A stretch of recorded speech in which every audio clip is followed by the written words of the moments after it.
and welcome to Franklin Covey's On Leadership series.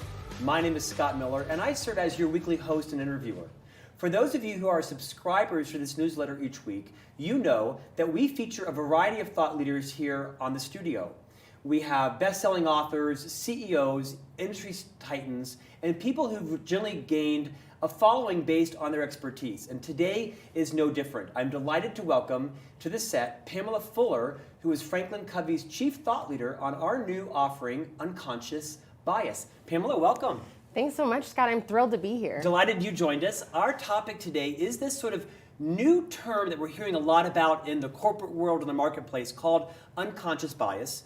You've been an associate in the firm for 5 or 6 years now? Yep. You serve as both a client partner and an author and a keynote speaker and sort of a product architect and an advisor to our own culture.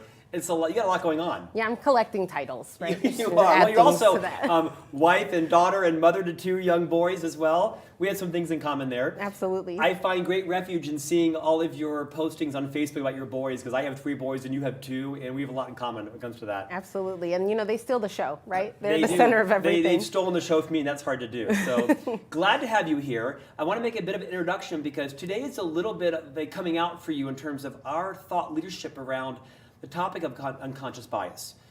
Before I talk about what your role looks like, spend a minute and tell us kind of your professional journey. How did you develop this passion and interest around unconscious bias, and kind of walk through some of your professional highlights? Absolutely.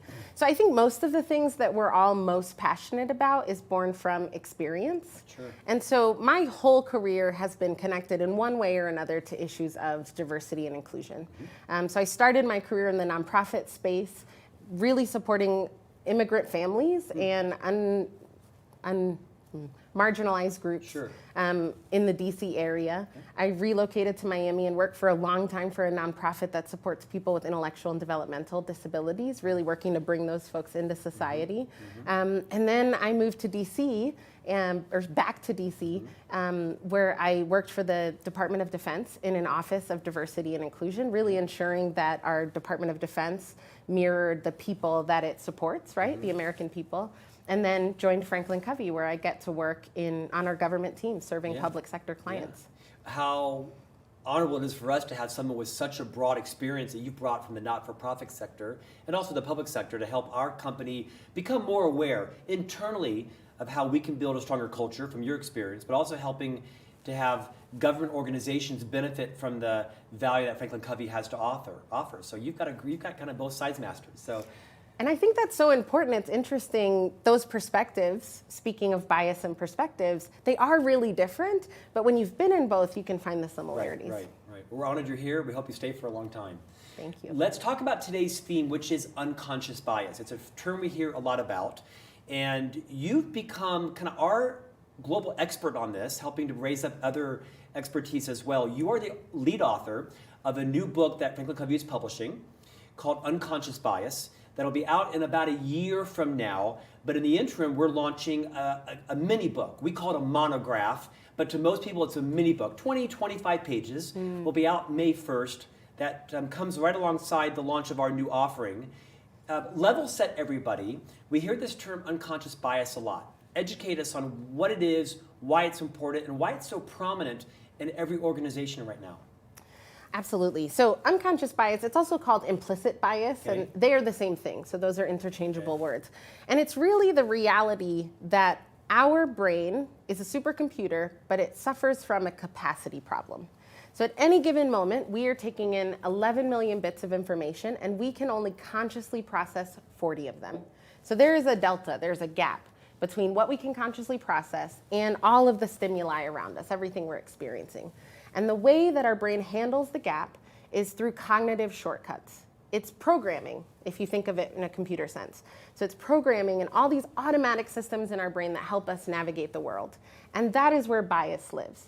That in that automaticity, we can sometimes make judgments that are not accurate. And it's not always negative. For our purposes, we define bias as a preference because it is a natural part of how the brain works. So there's no shame in that. We just need to be aware of what some of those automatic things are. So when I think of unconscious bias, I think of it trying to fix me not in a bad way, that I have some shame around it, but you're saying not all biases are negative. Absolutely not. I mean, there are organizations that have a bias towards action or a bias towards innovation, and that's good. As an individual, you might actually have a bias towards bringing different thoughts into the fold, right? One of the most common things I hear about really strong leaders, and I think we've all had this experience. So there's the sort of leader that surrounds themselves with people just like them, who sort of confirm all their brilliance. And then there's the sort of leader who has the insight to know, this is what I'm really good at, and I need to surround myself with people who are good at all these other things so that we can be stronger together. It takes a level of maturity and wisdom and experience as a leader to appreciate that, don't you think? Absolutely. It doesn't come easy or early to everybody's career. No, and it's unnatural, right? Because bias is a natural part of our perspective and how we see the world. Part of that automatic programming is for sameness, for likeness. It just feels more comfortable. And even in our conversation, right, we've got these boys, and it is the thing every time we've seen each other, we mention these First boys, thing, right? It's our sameness. It's the thing that we can share and sort of put ourselves on an equal level of understanding, because that's what's natural, it's what's safe. And so it's counterintuitive, it's hard to sort of move outside of that impetus or that desire. We had dinner recently, we talked about the types of biases there are, and you mentioned they're not all bad. You talked about some things like confirmation bias. Run through some of those so people can have a kind of a starting knowledge around this concept around conscious and unconscious biases. Yeah, absolutely.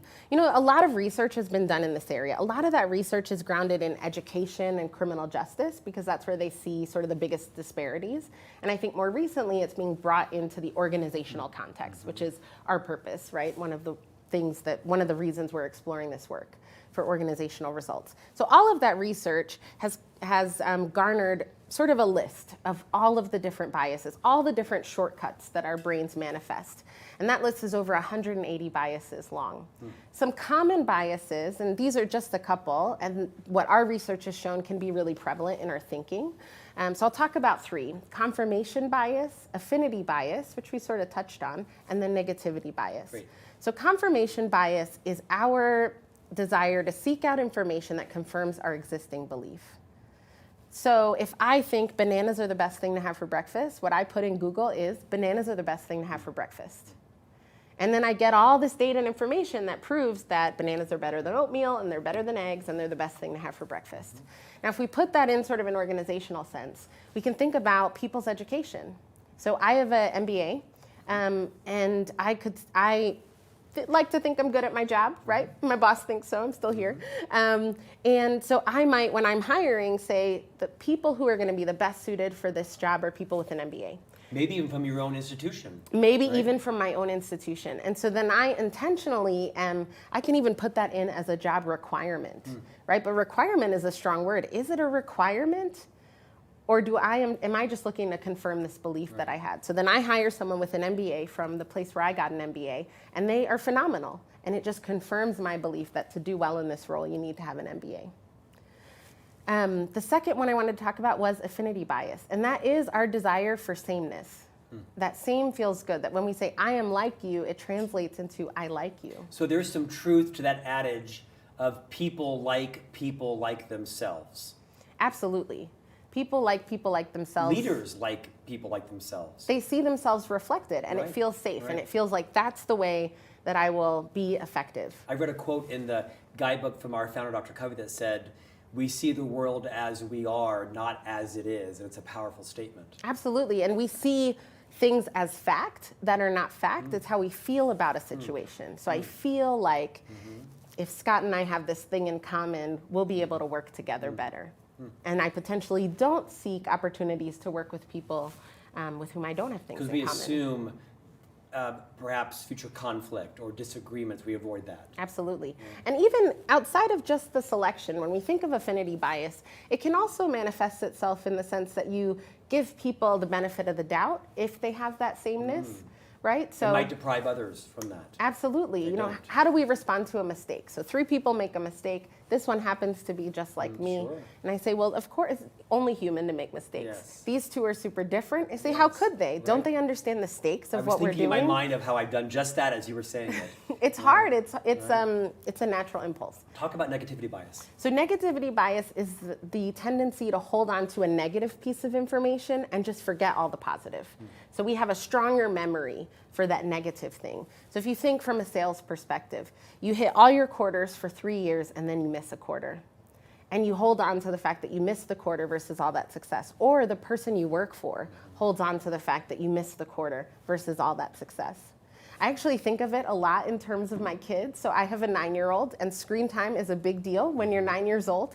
And so like in the summer, the screen time rules get lax, right? We can do more screen time in the summer. And then that first week of Which school. Which you'll regret in September. Right. Well, that's exactly where I'm going. September. So September, you reinstate the rules. Yes. They're not unfamiliar with these rules. Yes. They were the rules 3 months ago. Yeah. And they hold on to this, that they can't do something. Right. You never let me, right? You never let me on the iPad. You just spent 3 months on the iPad. Are you in my house or am I in your house? That's true. Pamela, what's the difference then between unconscious bias and prejudice? Because you mentioned that not all bias is bad, but what's the difference there? So prejudice is really an impact of bias. We define bias as a preference because it is a natural part of how the brain works. If we define bias as a prejudice, it becomes inherently negative and people get defensive. They're not necessarily willing to explore that. But if we can identify when we have bias and then separate ourselves a little bit from the feeling or experience to why we are having that feeling or experience, we can make a conscious decision about whether that is benign, negative, or positive. And if it is negative, then absolutely we must take action. But if it's not, then it might be a bias that is serving us, depending on what it is. I'm guessing as I'm listening to you, I'm thinking of the biases that I probably have at the surface. As a white 50-year-old man, I'm not very popular right now. Maybe they'll swing back my way. I don't think so. But I'm thinking of some of the biases that come to my mind: gender, race, sexual preference. I'm guessing there are many more biases that I have that are unconscious that I need to surface. Are there some other ones that come to mind immediately? Absolutely. And I don't want to negate the impact of gender bias or racial bias or the Sure. challenges with sexual orientation and gender identity. But lots of the circles that lots of us operate in, if we think of the entire country, we don't necessarily encounter those things on a day-to-day basis. But there are lots of biases around education level, around the geography someone's from. You know, what do you think when you call someone and you don't quite know where they're from and they've got a Texan accent or the Deep South, right? And how we respond to that. Our personalities. So or a Northeastern accent, right? Absolutely. Yeah. The Bostonians of the world, the New Yorkers, a couple other things. But a number of biases that we probably deal with are massive. Did you say 180? 188. Wow, yeah, 188. 8. Wow. And I'm guessing when someone gets more educated, more in depth with their own biases, they could probably be overwhelmed. Absolutely. Right? The more, if you had me put down pen to paper, I probably could think of 60 or 70. At some point, there has to be like some reason to say, okay, a second, I'm probably biased by everything. It's not a bad thing. It's my preferences. What's the best way for someone like me to uncover what are my most detrimental biases amongst others? So I think the reality is the more you learn about it, the more you see bias in everything that you do. Right. So I walked in this studio today and I saw some people for the first time who had previously just been email addresses and people that we had worked with. And so I had some biases that came up just from looking at them. Yeah. The question is always, what is the impact? And I think you can start with where your role is. So if you're a leader, you might start with some of the decisions that you're responsible for on a day-to-day basis. So you have a team that reports to you, and in a lot of ways, their career is in your hands. So that everyone has sort of their own road professionally, and they can make their own decisions. But whether they get a promotion, whether they get to work on an upcoming assignment, you know, the company is taking on a new initiative, and who do we assign to that? Those decisions do impact people's careers over the long term. And so as a leader, I think it's easier and more impactful to start there than to start necessarily with, you know, do I live in a diverse community or those kinds of things, right? And they're important to examine, but it can sometimes feel safer to start with that professional role. Sure. Pamela, is there a difference between unconscious bias and conscious bias? I think that conscious bias is something that you can state.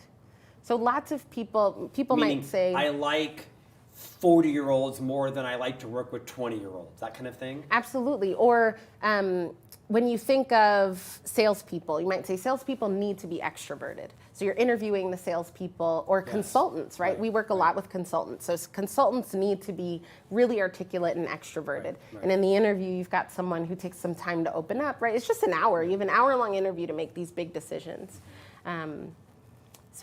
Yeah, it makes sense.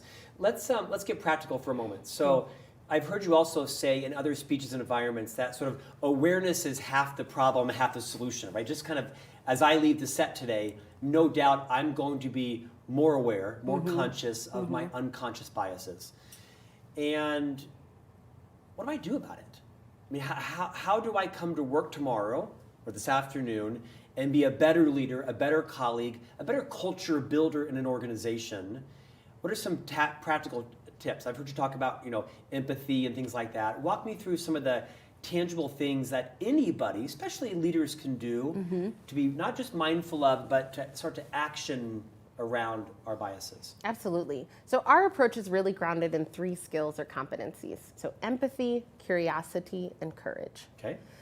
So when we think of empathy and curiosity, I see them as 2 sides of the same coin. So empathy is much more interpersonal, and curiosity is much more intellectual in terms of how they manifest.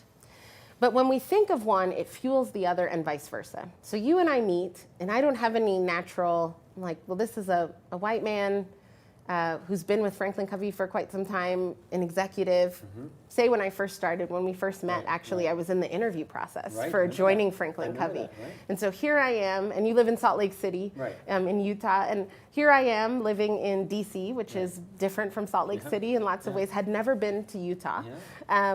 And I'm a person of color, I'm a woman, and just feeling that sort of separation. So I don't feel... Chasm, really, right? I mean, 2 people couldn't have more differences than you and I, perhaps. And I can write a whole story in my head about Please what don't. that means about Scott. No. And so when I think of empathy, we didn't have that necessarily an initial interpersonal connection, right? I didn't see myself in you. But if I use these behaviors of curiosity, I mean, going back to our boys, right? Curiosity is so big in children. They ask a lot of questions. They ask critical questions, questions you wouldn't think of, and they actually listen to your response. I think as adults, we might even learn, I'll ask the questions, right? But then we don't really listen for the response because we think we already know it. So really listening empathically and then building follow-on questions based on those responses. And if you do that as a behavior, you build empathy. Right? Because we find things that we can connect on. Reminds me of a phrase I read recently in preparation for one of these interviews where someone said, and I'm sorry I can't credit it, I think it was a gentleman that said, I don't like that person, I need to get to know them better. I have read this. And I love that because I thought a lot about that to say, that makes a lot, and I started to think about people that I don't necessarily like, and I thought, you know what, have I given them the benefit of the doubt beyond just that one instance where they turned me off? Because I imagine I've turned some people off, and I've kind of thought, gosh, if they got to know me better, they might like me more. I think when I read it, it was credited to Abraham Lincoln. And he said, I do not like him, I must get to know him more. To Abraham Lincoln, right? The internet, right? There is that. That's Al Gore. Anyway, so I think that is, again, so counterintuitive, right? We make quick decisions. We sort people. That's what our brain does. It puts people in categories. Yes, no, I like them, I don't. And then we move on. And that is exacerbated with the pace at which we're all operating today. But if we can take 15 minutes to ask some questions and really cultivate a meaningful connection, and that word meaningful is important because people can do that artificially, but you feel that. Can you tell when someone's listening to you? Sure, and as I'm listening to you, I think that's also a struggle for me because as you know, I have a fairly, and I'm quite vocal about this, a fairly efficient mindset, and I struggle and work to have a more effective mindset. One of my biggest areas of growth is with people, slow is fast and fast is slow. After 25 years almost here, I'm still struggling with, I don't lack the empathy gene. I don't lack the curiosity, mindset, but I struggle making sure they balance in my relationships as I'm sort of on to the next thing, right? I'm kind of thinking about the future. My wife often says, kind of be in the present, right? Don't just ask the question and move on to the next. So it's a struggle for me. It is hard. I mean, knowing something is rarely enough. So we all know what the right thing to do is around leadership. And we know now these skills of empathy and curiosity. But to know and not to do is not to know, to quote Dr. Covey. Absolutely. So it's hard to do. Empathy, curiosity, and what was the last one? Courage. Courage. Talk about that. So our approach includes 4 ways to act with courage. The courage to identify bias, the courage to cope with it, the courage to be an ally, and the courage to be an advocate. And there's a bit of a spectrum there. Run through those again. Those are profound. Yeah. The 4 parts. The courage to identify bias, the courage to cope with bias, the courage to be an ally, and the courage to be an advocate. Talk about all of those, please. So there's sort of a spectrum. Okay. Because we think of courage as big, bold, brazen action, right? And the reality that courage doesn't always manifest in those ways. So just identifying bias is a courageous act because it requires introspection and some acknowledgement that biases you hold may not be serving you, may be limiting your possibilities or that of those around you. And even as a bystander, identifying bias in other circumstances of your colleagues or an organization that you're part of or your neighborhood, that takes courage because it's a little bit of discomfort and we have to acknowledge we have growth to do. There can be risk with that, right? Absolutely. Social media and small networks and small towns, so to speak, And so we have to be careful, but it is a courageous act. The courage to cope really acknowledges the harm that can be done to your well-being and your sense of belonging, which is a primal human need, if you feel like you are the recipient of bias. So how do I deal with that? I'm not always in a safe circumstance. Or in a powerful position or in a to powerful correct position. it or survive the fallout from addressing it. Absolutely. So how do I deal with it? How can I step away and really deal with it? The courage to be an ally. When we feel pain or some sort of harm, we respond to that. It takes courage to see somebody else feel pain or some sort of harm and ally yourselves to them, to lend your voice to making progress on that thing. And then finally, the courage to be an advocate, which is on the bolder side.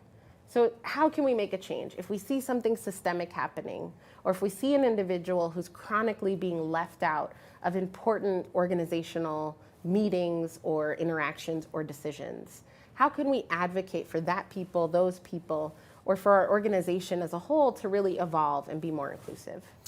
So empathy, curiosity, and these sort of 4 parts of courage is your best right now sort of actionable advice for everyone to take the biases that they're starting to uncover, unconscious biases, and sort of what they can do differently about it in the workplace. Absolutely. Just taking some time. Let's get even more practical.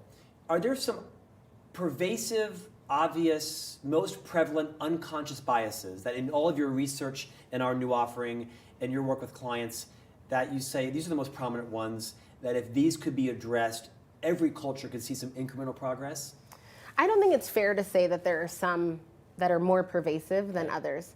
I think what is fair to say is that each context has some biases that are more pervasive than others. So there might be organizations that have decided we really need to focus on gender equality.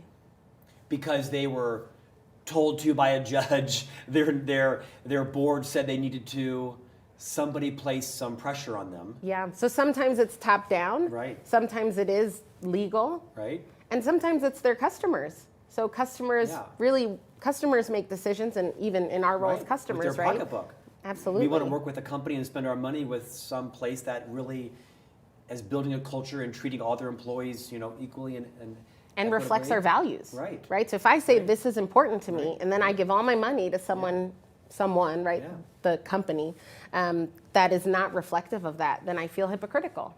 It seems like the days of boycotting firms for misaligned values have moved to supporting firms who do. You don't hear a lot about boycotting anymore, but you hear a lot about consumers investing with or putting their money with vendors, suppliers, retail stores Yeah. that reflect their values, reflect their interests. I think that that is something that the marketplace grabbed hold of, right? So I think that that's part of innovation, is that there were companies and organizations who were founded on the hope and trust that consumers would do that. And consumers have done it. Right. And so that area of the marketplace has thrived. Yeah. Talk about the offerings. So Franklin Covey is just introducing this new offering as part of our All Access Pass subscription service. This is like a baby, like your third son, your third daughter, right? So the daughter I don't have. It's a dog you don't have yet. That's right. Yeah. Yeah, two's enough. Sorry, I have three. I love my third, but two is easier, Then you're especially with boys. Yeah. Unconscious bias. So it's a one-day offering. Talk a little bit about if someone chooses to make an investment in this offering within our pass. Yeah. What's going to change? What's different in the organization? Why will the return on their investment be so screamingly obvious that they'd want to, make it a pervasive offering throughout the organization? There is so much data about this, that if you address unconscious bias and then implement skills and strategies to make a difference, to make progress on biases that might exist in the organization, your organizational results increase. Employees who feel they've been the recipient of bias are 3 times as likely to leave the organization. Wow. So stop right there. So we mentioned earlier, if an organization is invested in engagement and they're invested in building careers for people inside the organization. It's a great insight I learned from Whitney Johnson recently, who wrote the book Build an A-Team. She talked about enduring organizations really do their best to help people build their career path within the company. You don't have to leave it. Yeah. And this is an investment in that, is it not? Absolutely, an investment in retention. Yeah. I mean, it costs so much to find a new employee, to ramp a new employee, instead of growing an employee. And we've done a lot of research on leadership that says one of the number one challenges organizations face is a vacuum of ready now leaders. Right? So this helps with that. Also, there is the invisible cost of every single member of your team or organization who's disengaged. And so if someone feels that they're the recipient of bias, or if they're just looking around and seeing that people aren't being treated fairly or not valued, it's interesting, the conversation around diversity and inclusion. So diversity is about representation. It's who's at the table or having a seat at the table. Inclusion is about what you do with that diversity.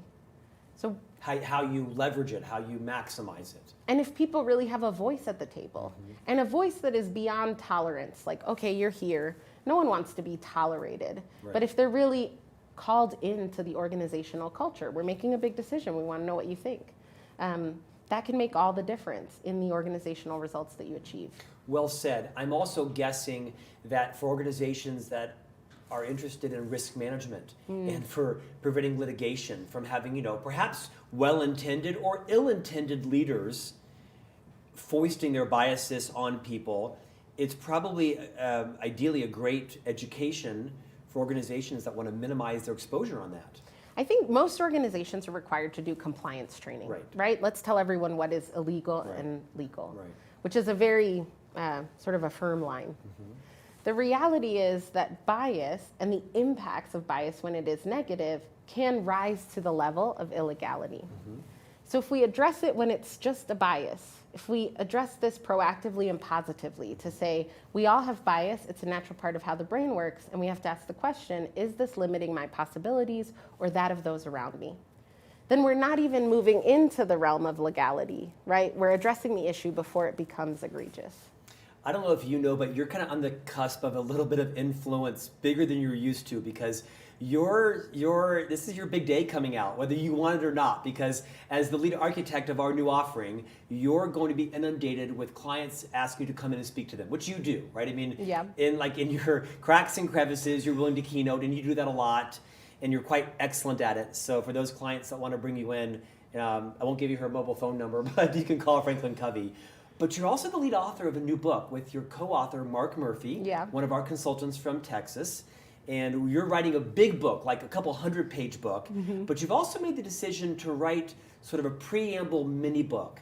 About 25 pages, coming out on May 1st, digital and in print. Tell us about that process of kind of moving from student to practitioner, educator, leader, advisor, to now actually author. What's that like? Well, we're 1,500 words in. Right. So okay. I feel so it feels very real. Yeah. I think I really enjoy research. I read quite a bit. Someone asked me what I would do if I had a year off. And I said I'd buy a lot of plane tickets and bring a lot of books with me, right? So just go to different places and read. And so in being... Well, you're going to have a lot of plane flights, so you better get more the books up. yeah. That's right. So I can decide whether I'm writing or reading on those, right? Anyway, so in learning about bias, the more you learn about something, the more you start to create your own perspective. And so that process for me has been really fascinating because you sort of come into it with some humility. I care about this thing so deeply, and I want to learn everything I can about it. And for me, it came as a bit of a surprise that as I learned about it, I had opinions and perspectives. So I would take what I learned and say, we can apply this in this way. And knowing the rest of Franklin Covey's content, I became very passionate about the reality that it aligns so well with everything else that we're doing. This whole idea of a whole person paradigm, that you can't separate who you are at work from who you are at home. It's just one thing. And so you bring with that all the good and all the bad, right? All the baggage and all of your perspectives. And so that alignment was really exciting for me. And then cultivating my own perspectives and opinions, and particularly when I started to have big insight around how we could make progress. That it's not enough to just talk about the problem or the impacts, but we really need to do something about it. So that's been exciting. As I've worked with clients, we then get to apply these theories to their challenges and their context. That's gratifying. It's so fulfilling to see it make a difference, to have people tell you. Make sure you and your husband make some meals because you're going to be on the road a lot. Probably maybe more than your husband knows, because I know Don't that... tell, you're telling him, well, Scott. Don't tell him. Don't have your husband join the program. But you also will be the guest on many of our webinars. So we'll run webinars starting in April and May around this content. People can preview the new solution at live events around the nation. You're available for keynotes occasionally. And congratulations on your coming with your co-author, Mark Murphy, influence with the book. Look forward to publishing that. And we'll have you back in the coming months as the book comes out and you have more client stories and more exciting success stories to share. Thank you. I've just been so honored. No, by glad the you're whole here, thing. Pamela. Thanks for joining us. And thank you for joining us. We'll see you back next week with a new guest on Franklin Covey's On Leadership series, which you know is a weekly newsletter that comes out complimentary every Tuesday via email. If you're not subscribing, visit franklincovey.com and scroll to the On Leadership tab, click on it, and you can be opted into our newsletter. For those of you who want to access this in podcast format, you're welcome to go on any of your favorite podcast providers, Franklin Covey, iTunes, Stitcher, you name it, and subscribe that way as well. We love it if you would read it and rank it and give us any feedback as well. And we'll see you back here next week for On Leadership. Thanks for joining.